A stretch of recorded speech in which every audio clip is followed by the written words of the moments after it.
Hey guys, Seth Hamill here, coming to you from the Zion National Park area. I'm making a video today talking about the Husqvarna 701 and can it handle legit single track.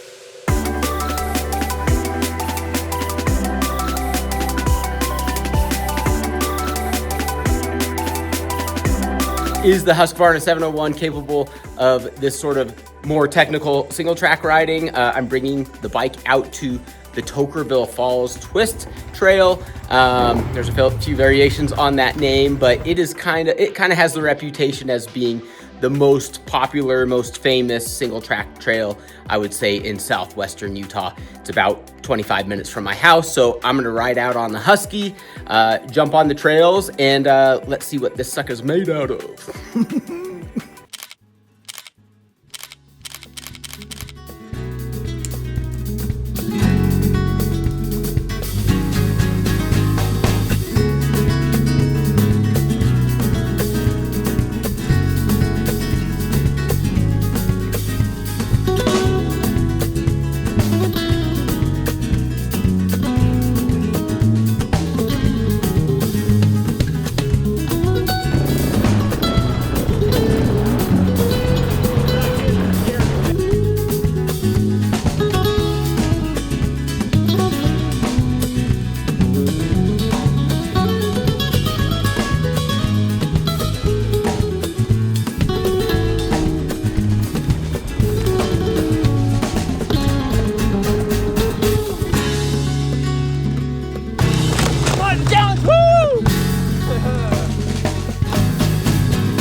Okay, so I think we're through like the hardest, most intimidating downhill rocky chundry stuff.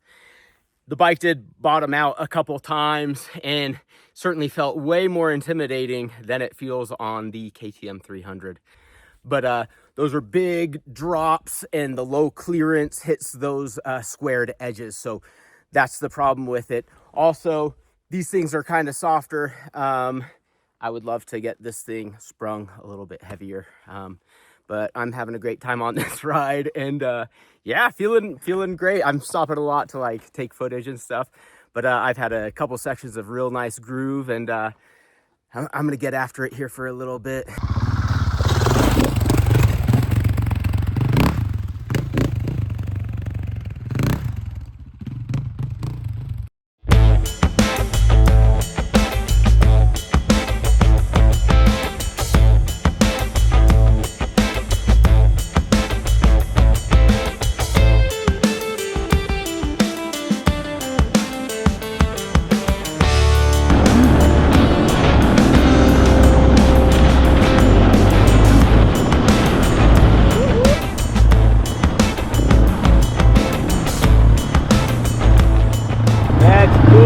Sections where you get pretty close to the cliff tiers.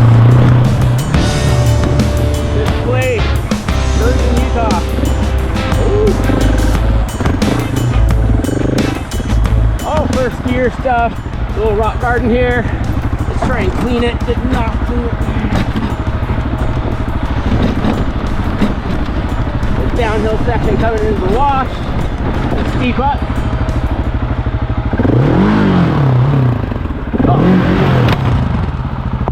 Oh, check. Oh. Guys, you're gonna see this. I was just going too slow, lost my balance. That's not too far off from being in a hole.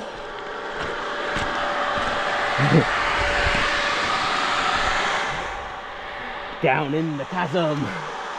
Funny, I have a friend who, right at this next wash dip, he went over in that, but he broke a finger. That was back in the super early days. Great memories. By the way, never a problem dropping a bike. That's just normal. People should embrace the bike drop. Don't worry about it.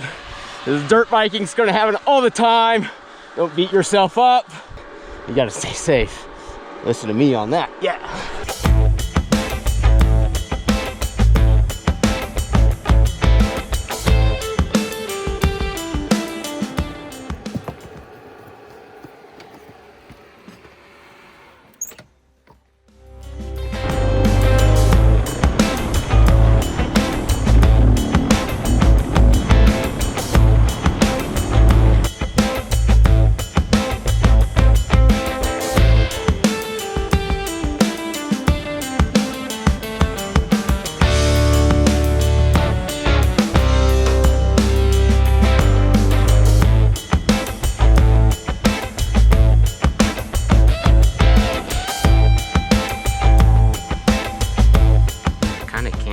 how beautiful it is.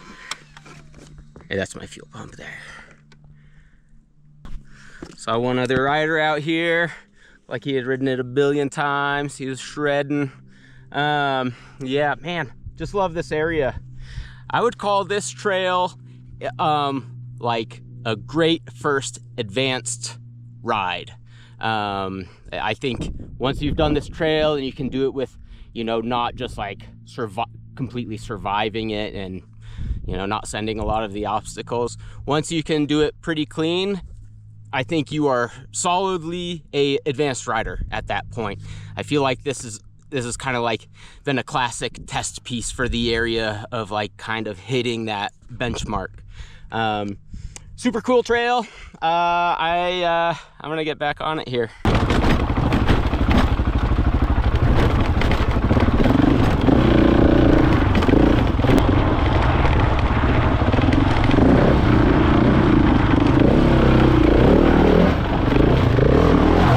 Wow, I don't remember that at all.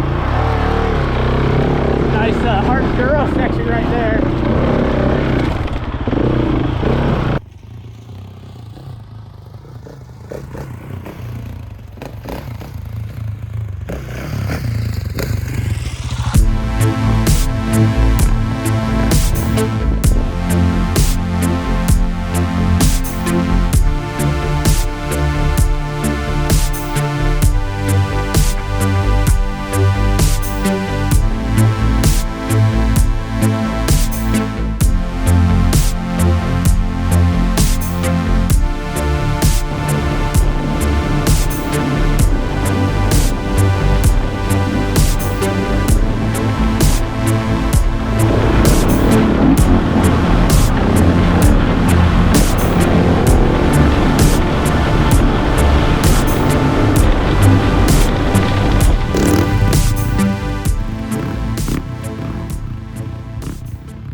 We're gonna snap off a couple.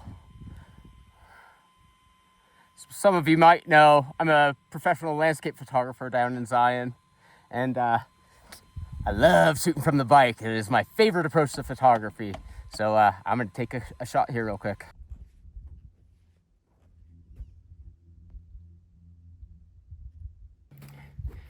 Okay, so I just rattled off a couple. I think just going to soak it in for a little bit. That is the hard part about landscape photography. The most beautiful moments are you're busy, you know, you're thinking about things. And it's nice to just have that little moment and enjoy a little time to enjoy the rest of the sunset. So I'll talk to you guys later so I can do just that.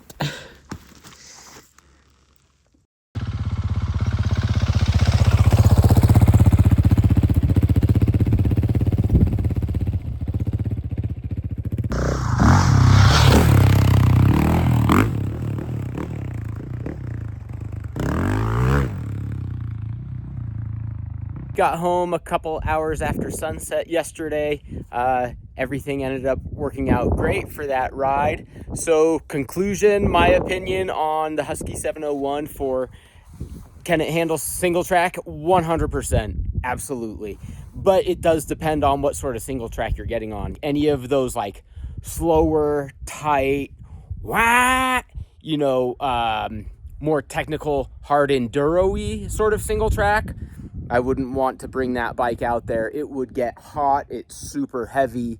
And first gear on this bike isn't really quite as low as you would want. It's geared a little bit high, but it's 100% fully rideable, awesome. In fact, it has become my backup bike. So if my KTM 300 goes down, I'll go out on this, and I can mostly hang as long as we're not doing any hard enduro stuff. So really, really nice bike. Now, the one thing I want to say, and I just had no idea because I was a dirt biker first, and then I went into ADV riding. And I would not be surprised if some of you, if you're looking into this bike or if you're interested in it, are thinking, oh yeah, like I want a bike that I can ride just like a dirt bike when I, you know, I'm out on an adventure ride, a multi-day, I've got gear on the back. Very, very sadly, that does not work. Once you put weight on the back of any bike, it really changes where you have to put your weight on the bike. You have to ride quite a bit further back. It's just gonna ride so differently to where it's not really fun on single track. You're just getting through single track at that point. And you're not getting all playful with it. So just be aware of that, because that was my expectation. That didn't really happen, but trust me, as an adventure bike with fully loaded gear, still rippity-doo-dah fun. So hope you guys enjoyed the video. If you would subscribe, I'd super appreciate it. I would love to continue making more of these. That was a lot of fun. And yeah, if you're ever in the region and you are in need of photography / moto guidance, let me know. You can see my website down below, and hope you guys have a good one.